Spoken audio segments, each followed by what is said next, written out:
Hello and welcome to the tryst. Anti colonial struggle के बाद मिली आज़ादी को 80 साल होने को आए हैं, लेकिन क्या आज भी मानसिकता में और सांस्कृतिक रूप से हम कॉलोनाइज्ड हैं? कहा जाता है कि शर्ट पैंट पहनकर अंग्रेजी में बात कर हम भारतीयता क्या है उसे बुला रहे हैं। एक और खान मार्केट गैंग, अर्बन नक्सल, लिबरांडू कहकर कहा जाता है कि कुछ लोगों की भाषा, वेशभूषा, खान पान और व्यवहार वेस्टर्नाइज हैं, तो वहीं किसी एक भाषा और सांस्कृतिक परंपरा को सभी के ऊपर थोपने की कोशिश की जाती है। दुनिया भर में ये आर्ग्यूमेंट्स राइट विंग पॉपुलिज्म का सहारा बनी हैं। ये सरकारें नेशनल सुप्रीमेसिस्ट पॉलिटिक्स की आड़ में हर तरह के विरोध को, पॉलिटिकल पार्टीज और सिविल सोसाइटी की क्रिटिक को बाईपास करने की राजनीति करती हैं। इंडियन कॉन्टेक्स्ट में आज इसे समझने के लिए we are grateful to renowned linguist and cultural activist Professor Ganesh Devi. Thank you sir for joining us. Thank you. हाल ही में प्रधानमंत्री मोदी ने मैकॉले मानसिकता के खिलाफ डीकोलोनाइजेशन की बात एक मुहिम के तौर पर की। उन्होंने इंडियन नॉलेज ट्रेडिशंस की भी बात की, पर आज मैकॉले एक थ्रेट कैसे हैं? और क्या इंडियन नॉलेज ट्रेडिशंस सिर्फ भाषा तक सीमित है, जैसे कि आईपीसी का नाम बदलना, नई शिक्षा नीति में केवल हिंदी पर खास बढ़ावा देने की कोशिश करना? क्या डीकोलोनाइजेशन सिर्फ भाषा का मुद्दा है? डीकोलोनाइजेशन ये कॉलोनियल रूल के पश्चात निर्माण हुई एक वैचारिक पद्धति या संकल्पना, लेकिन हर जगह एक ही अर्थ के साथ इस्तेमाल करना बहुत गलत हो। और दूसरी बात हुई भारतीयता। तो भारतीयता क्या है ये समझना भी बड़ा जरूरी है। सबसे पहले डीकोलोनाइजेशन का मतलब अंग्रेजी को यहाँ से हटा दिया, साथ तो एक पागलपन हो,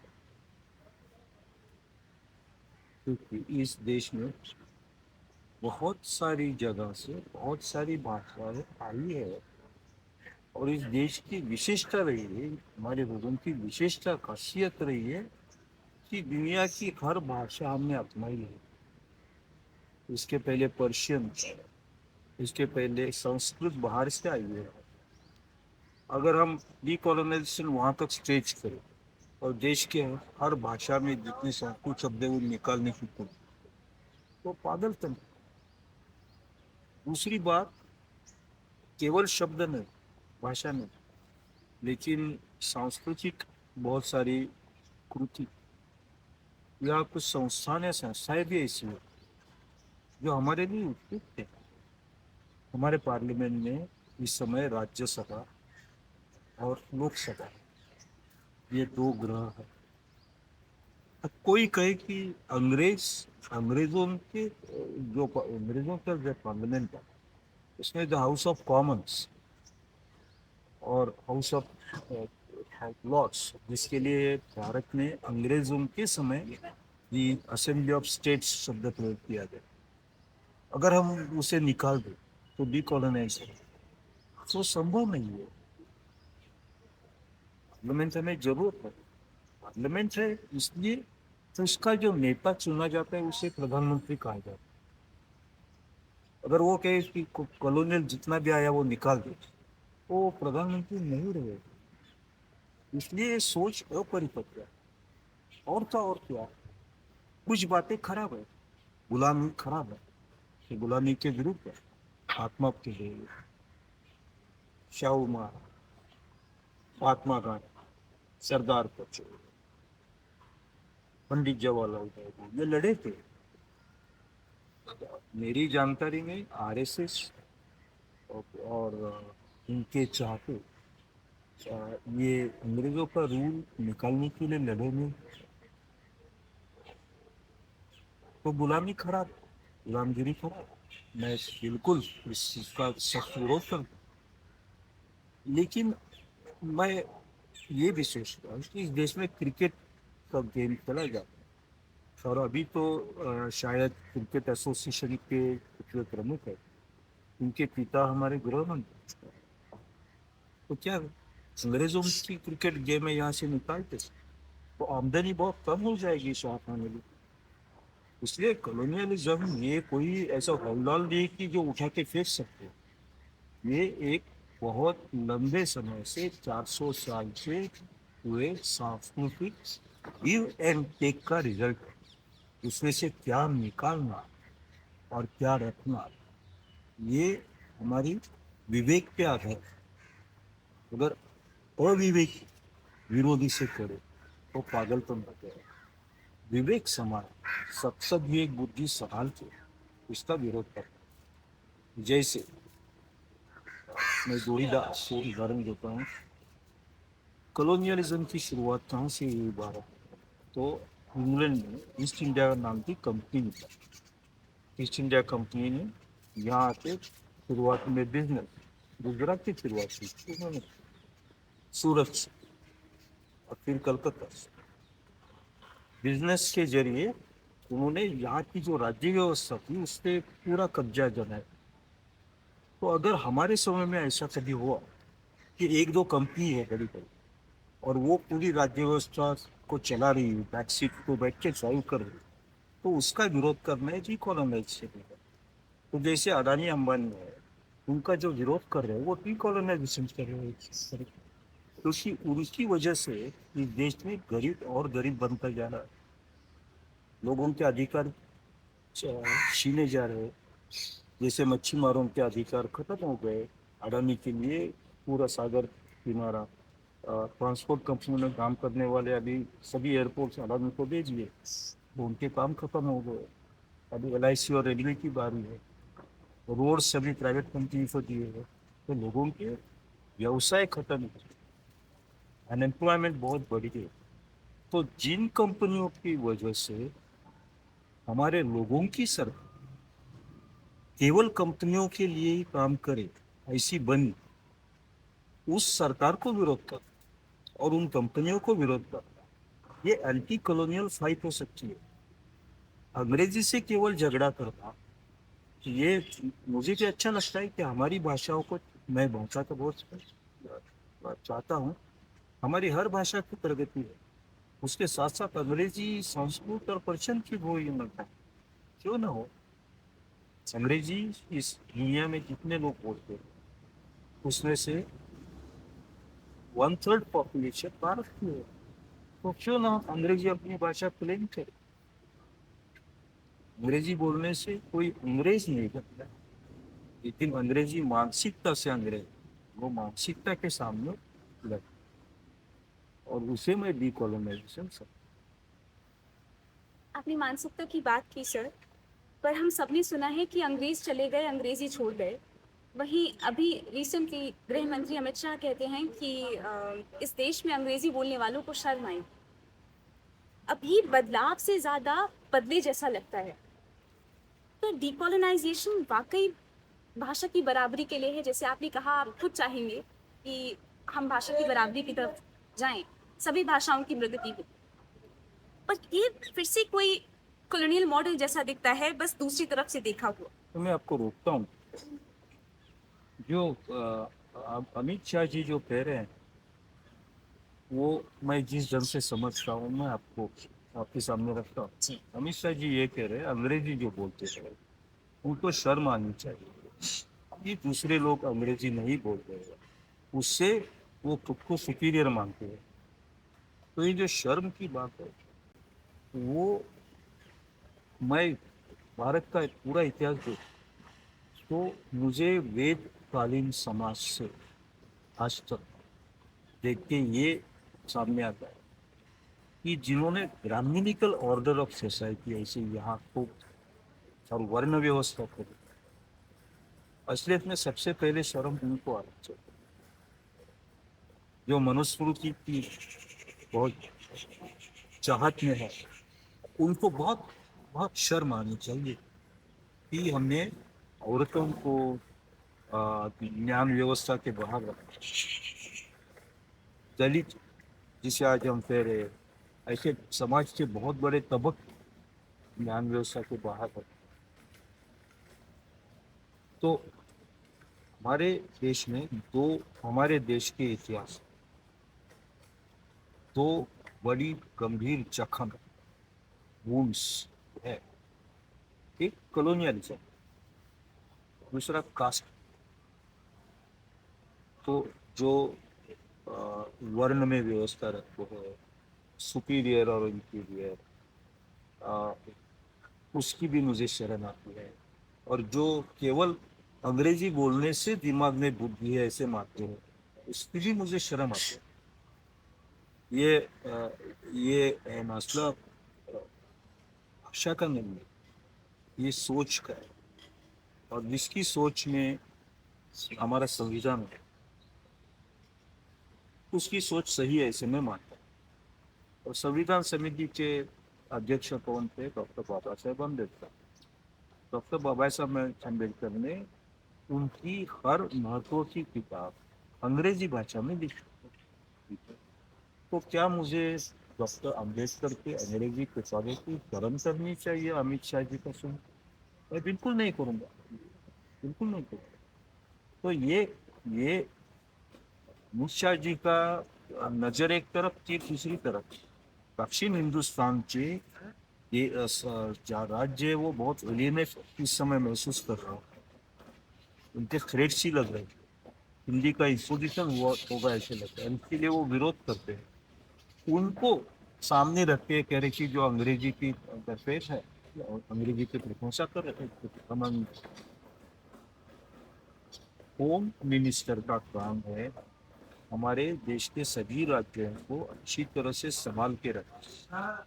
हमारे देश के स्टेट जो है आज जो लिंग्विस्टिक स्टेट है, इसलिए होम मिनिस्टर ने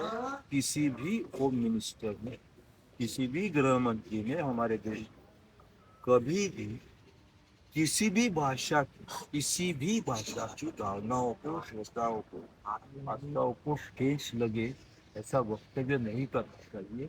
ये गृह मंत्री की बड़ी जिम्मेवारी है, क्योंकि हमारे देश के राज्य लिंग्विस्टिक स्टेट्स।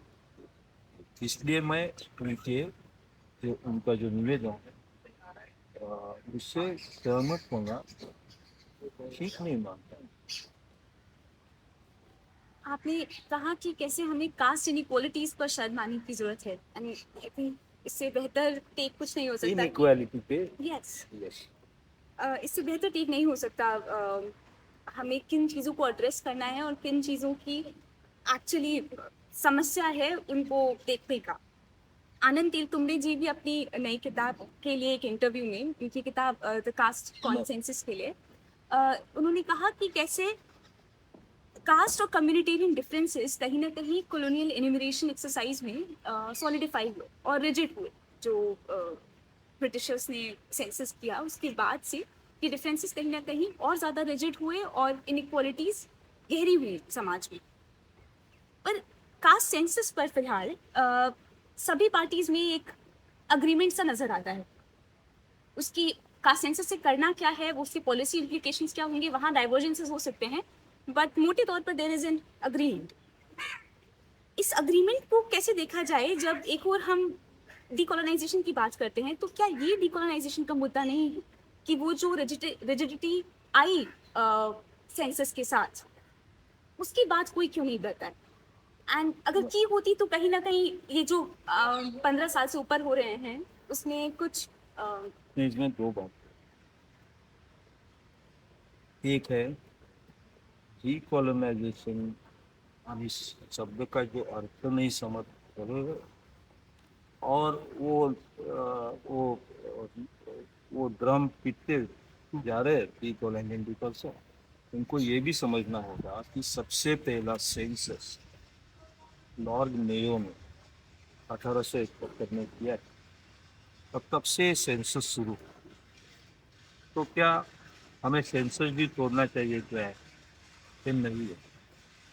1921 में कास्ट एलिमिनेशन हुआ और उसके बाद आज तक वो नहीं हुआ। इसको अलग अलग कारण है। 1941 में तो सेकेंड वर्ल्ड वॉर की शुरू हुई थी, तो इसलिए सेंसस हो ही नहीं सकता था उस समय अच्छी तरह से। हमारे आज़ादी के तुरंत बाद सेंसस करना बड़ी समस्या थी।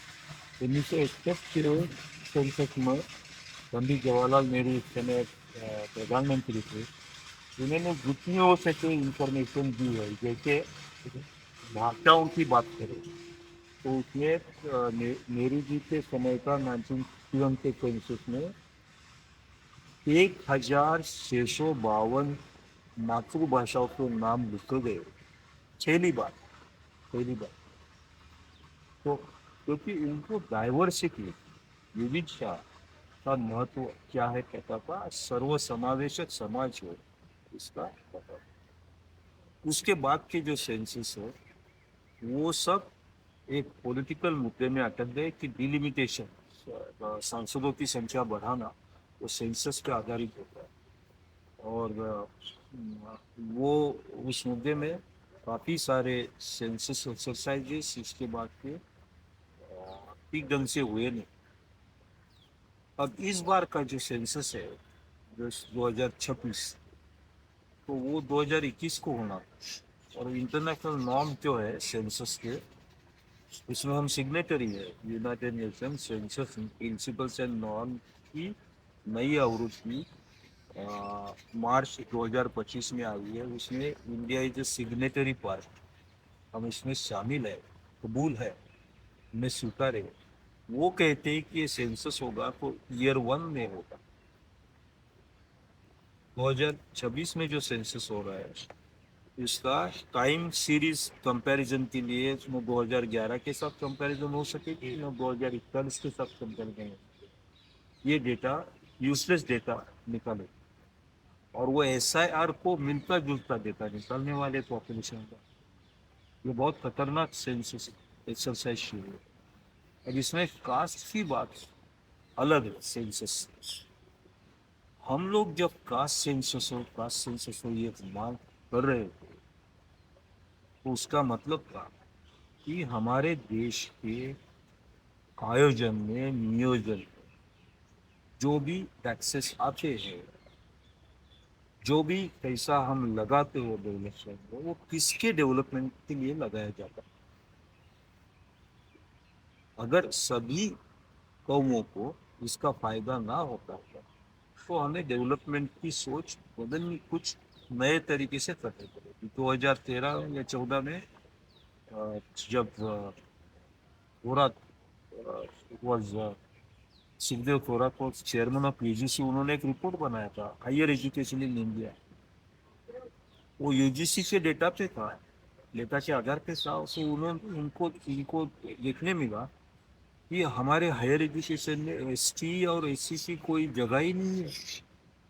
देश में SC का जो परसेंटेज है वो, और हायर एजुकेशन में SC का परसेंट है, उसमें कोई मेल नहीं सा रहा है।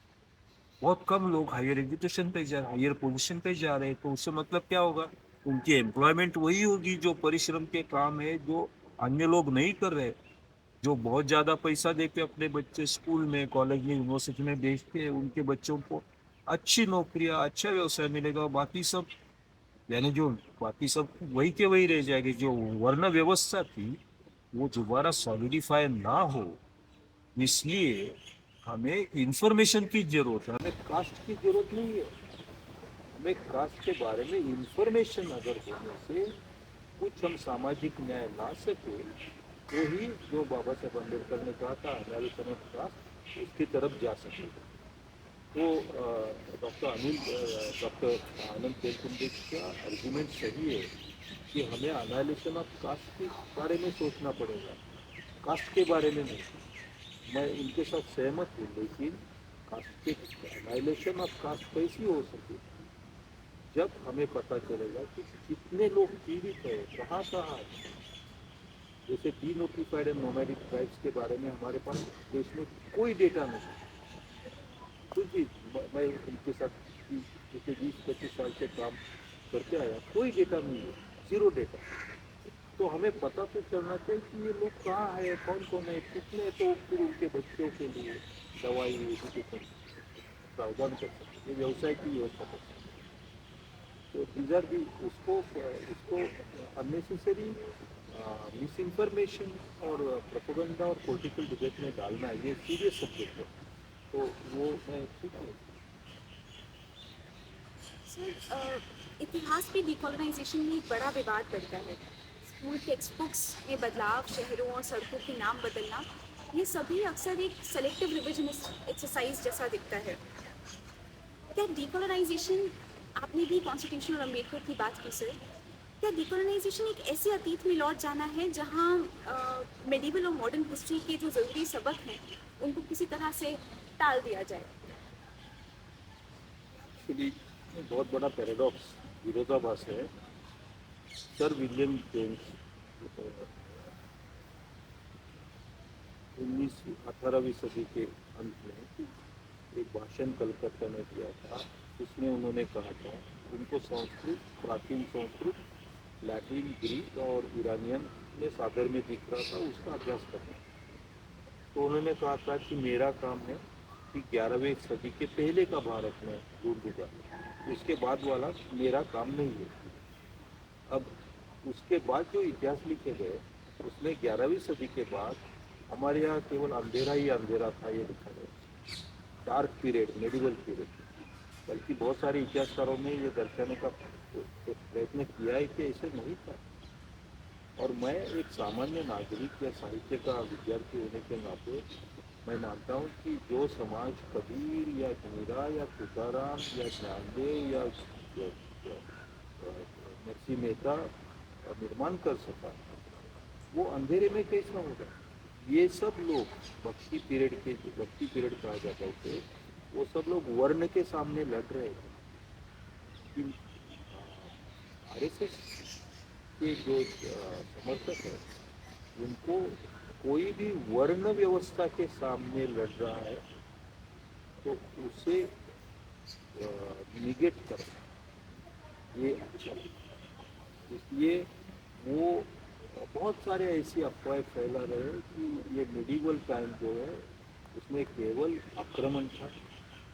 आ, ऐसे नहीं था, राजा और राजाएं लड़ रहे थे, लेकिन वो आक्रमण था और यहाँ की हिंदू व्यवस्था पूरी खत्म करने के लिए था, ऐसे नहीं था।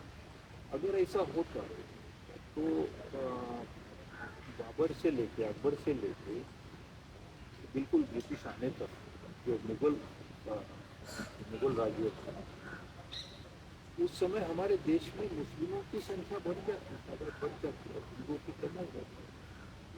हम जब आज़ाद हुए तो हम हिंदू फिर भी 80% से ज़्यादा है। तो 500 साल कोई मुस्लिम राजा डेलिबरेटली हिंदी को खत्म करने के लिए राज्य करता है और तो भी आबादी की स्थिति हो, उसका मतलब है कि उस राज्य व्यवस्था के बारे में हमारा आकलन सही नहीं है। तो इतिहास ये समझ नहीं है, इतिहास को तोड़ मरोड़ करके खुद को जैसे विशफुल हिस्ट्री, उनको चाहे उस तरह का इतिहास दिख रहे हैं। और जहाँ तक उनकी शिक्षा की नीति है, न्यू एजुकेशन पॉलिसी, वो अगर लोगों को पीछे ही ले जाए तो आगे कैसे ले जाएगा।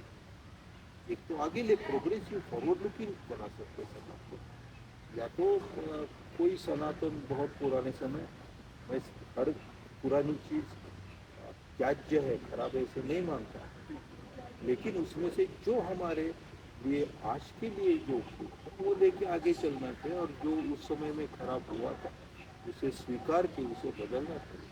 जैसे वर्ण व्यवस्था, ये बहुत खराब व्यवस्था कैसे मैं मानता हूँ, क्योंकि उसमें इंसान को पुनर्जन्म के कल्पना के आधार पर ऊंचा या नीचा माना जाता था। उसे व्यक्ति को कोई चॉइस नहीं था, कहाँ जन्मा है, कहाँ पैदा है, उसके ऊपर उसका दर्जा में तय कर। ये हमारे कॉन्स्टिट्यूशन के खिलाफ है। वर्ण व्यवस्था और कॉन्स्टिट्यूशन बिल्कुल एक दूसरे के खिलाफ। मैं कॉन्स्टिट्यूशन में भरोसा रखता हूँ कि सभी भारतीय समान है, ये मैं स्वीकारता हूँ, मैं चाहता हूँ सभी भारतीय समान। तो इनकी जो शिक्षा प्रणाली है वो उस तरह के विचारों को ज़्यादा प्रोत्साहन देती है। फिर धीरे धीरे वो ही मूल्य व्यवस्था बनती जाती है, लोग स्वीकारने लगते हैं। यहाँ तक कि सुप्रीम कोर्ट के जजेस भी कहने लगते हैं कि यही ठीक है। यहाँ तक कि बड़े बड़े एम्बेसडर्स और IAS ऑफिसर कहने लगते हैं कि यही ठीक है। और जो मंत्री क्यू में खड़े हैं फेवर के लिए, वो सब सलाम करके हाँ ठीक है, वो तोते जैसे बोलने लगते हैं। That's dangerous for a civilisation. ये कहते हैं civilisation moment, civilisation what is Indian civilisation. Indian civilisation ये हमेशा स्वीकार करती आई। मैं जो आलू खाता हूँ, मराठी में उसे बटाटा कहते, तो कोणतुची शब्द आहे, तो क्या मैं डीकोलोनाइजेशन करके आलू खाना बंद करूं? शुगर, पुराने समय कंद था, गुजराती में उसका खांड ऐसी शब्द है। लेकिन जो शुगर है जिस ढंग में हम, तो कई बार से उसकी पद्धति पेपर, जिस जो जिसपे प्रधानमंत्री सिग्नेचर करते हैं ना, हर हुक्म या ऑर्डिनेंस निकालते हैं, वो पेपर का इस्तेमाल कई चाइना से आया। तो क्या हम बंद करें? बल्कि उसका नाम जो है कागज, वो पर्शियन भाषा से है। तो क्या वो डिकोलेशन के नाम पे कागज को कागज बुलाना बंद करे? जो शाही ये बाहर से आया शब्द, वो बंद करे? पुस्तक शब्द पर्शियन से आया, तो क्या उसे बंद करे? क्या जो संस्कृत से आया है हमने स्वीकारा है, रहने दीजिए। जो पर्शियन से आया है रहने दीजिए। जो अंग्रेजी से आया है हमने स्वीकारा है, because it is useful to us, उसे रहने दीजिए। हमारे घर जो पारंपरिक घर होते थे ऐसे ही थे। कोई मामा चाचा कोई भतीजा आता था, रहता था घर में, वो घर का बन जाता था, और आगे चलता था। वही हमारी कुटुंबी व्यवस्था।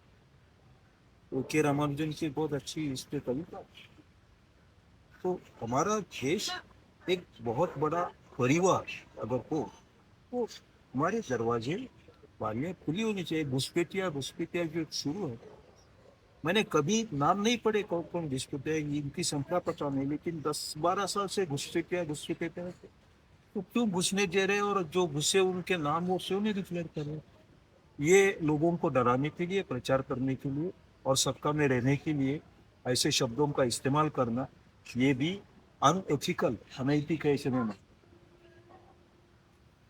शायद। Yes, sir. I think this is making much sense, especially आप कैसे पूरे टाइम उपयुक्तता और विवेक पर जोर देते हुए इसको एथिक्स से जोड़ रहे हैं। ये बहुत ही आई थिंक फंडामेंटली एड्रेस करता है हमारी आज की क्राइसिस को, जहाँ दुनिया भर में डिकोलोनाइजेशन एक तरह की नेशनलिस्ट असर्शन के रूप में दिखाई देता है। पर क्या पॉलिटिकल और इकोनॉमिक व्यवस्थाओं का भी डिकोलोनाइजेशन के थ्रू किसी तरह का स्ट्रक्चरल बदलाव के ओर ले जाने की कोई पहल डिकोलोनाइजेशन से आती है, या इसमें स्वराज जैसा कोई नया रास्ता खुलता है, या एक विचित्र तरह के उग्रवाद को बढ़ावा देने का बस एक बहाना है? इतनी हमारी जो व्यवस्था है, जो भी आज है, वो ज्यादा और ज्यादा लोकाभिमुखी बने, प्रो पीपल पर, ये जरूरी। तो प्रो पीपल क्या होता है? प्रो पीपल व्यवस्था, लोगों के सामने आने वाली व्यवस्था क्या होता है? तो एक ऐसा मैं कल्पना करता हूँ, आइडियल देश कैसा हो, ऐसा प्रधानमंत्री हो जो महीने में कम से कम 2 बार प्रेस रिपोर्टर्स को मिलके उनके सवालों का जवाब। अमेरिका में, इंग्लैंड में होता है। फिर मैं ऐसे मानता हूँ कि जो भी मंत्री है वो अपने अपने विषय का गंभीरता से अभ्यास करे, और लोगों को क्या चाहिए ये सदन में रहे, और उस सदन में जो सत्ता पक्ष और विरोधी पक्ष इकट्ठा बैठ के एक दूसरे के रूल्स क्या है समझ के उस पर फैसला ले। अगर सत्ता पक्ष कहता है कि आप कुछ आवाज उठाएंगे तो हम आपको घर के बाहर डिस्क्वालीफाई करेंगे, तो फिर वो संवाद में, संवाद होना चाहिए। और संवाद कब होगा? जब डर कम होगा, हर एक को डराएगा। जैसे यूनिवर्सिटी में बहुत सर्कुलर्स आए कि आप सरकार से खिलाफ बोल नहीं सकते, तो ये सरकार का नुकसान है, यूनिवर्सिटी का नुकसान नहीं है, क्योंकि सरकार को उसने क्या खामियां है, क्या कमी है, वो कभी समझेगा ही। अगर सिर्फ ना तो हमारे में क्या गलती है कभी अब तपस्या तपस्या में जो कमी है वो उपलब्ध करते हैं, सद्गुण बढ़ाना। तो एक राज्य करना ये की तपस्या है हमारे, केवल इस तरह के कपड़े निकाल के वीडियो के सामने बैठ के टेलीविजन पे प्रोजेक्ट करने में तपस्या नहीं है, वो लोग होता है। लेकिन क्या हमारे में तपस्या है? तो लोग डर रहे, क्यों डर रहे? तो इसके लोग डर रहे हैं। मैं ठीक ढंग से नहीं पेश आ रहा हूँ, ये लोग डर, तो लोगों को डराना नहीं, लोगों को परेशान नहीं करना। कानून होना चाहिए, लेकिन वो क्रिमिनल्स के लिए। वो प्रजा के लोग आज तो डर रहे हैं, मुंह खोलने को तैयार नहीं है। वो कोई सरकार के लिए सम्मान है इसलिए नहीं है, वो डर पैदा किया गया है, और जिस दिन तक ये डर चलता रहेगा उस दिन तक देश का जो सच है, लोगों का सच है, वो सरकार के सामने भी नहीं आएगा। इसमें सरकार की नुकसान है और देश का भी नुकसान। और डेमोक्रेसी यानी डेमोस का रास्ते, डेमोस यानी लोगों ने देश बनाया है, we the people of India give that constitution to our. उस कॉन्स्टिट्यूशन से फिर मंत्री व्यवस्था, प्रधानमंत्री वगैरह सब पर वो लोग हैं, उसे डेमोस कहते, उनका राज्य। अगर इस राज्य में से डेमोस यानी लोगों को ही डराया जाए तो उसका मतलब है डेमोक्रेसी को डराया जा रहा है, वो नहीं होगा। और मीडिया को आजाद रहने की आजादी, ईडी वगैरह जो एजेंसी है इन्होंने इनका काम करना चाहिए, कोई गलत काम करता है तो जरूर करना चाहिए, लेकिन उनको परेशानी पैदा करने की एक व्यवस्था मानना है। तो परेशानी पैदा करने के लिए सुव्यवस्था पैदा करने के लिए कोई व्यवस्था, ये इस समय बहुत बड़े पैमाने पे हुआ है, इसके पहले नहीं हुआ होगा ऐसे मैं नहीं मानता है। लेकिन इस समय जो है वो हद के बाहर डरा डरा घबराहट, लोगों एक दूसरे के बारे में संशय, हिंदू किसी मुस्लिम के घर खाना नहीं खा रहा है, मुस्लिम किसी हिंदू के घर खाना नहीं खा रहा है, इस तरह का देश क्या सुंदर देश कह सकते हैं? नहीं है। ये जो हम बुलबुले हैं इसकी, ये गुलिस्ता हमारा में जो चित्र है सारे जहां से अच्छा, वो ये चित्र से जुड़ता है, ये बदलना, ये चित्र बदलना। मैं कोई राजकीय विधान नहीं कर रहा हूँ क्योंकि किसी पार्टी के साथ जुड़ा नहीं है, लेकिन टॉलरेंस, एम्पैथी, ये चीजें डेमोक्रेसी को मदद करेगी, और डेमोक्रेसी जो है देश को सक्षम बनाएगी।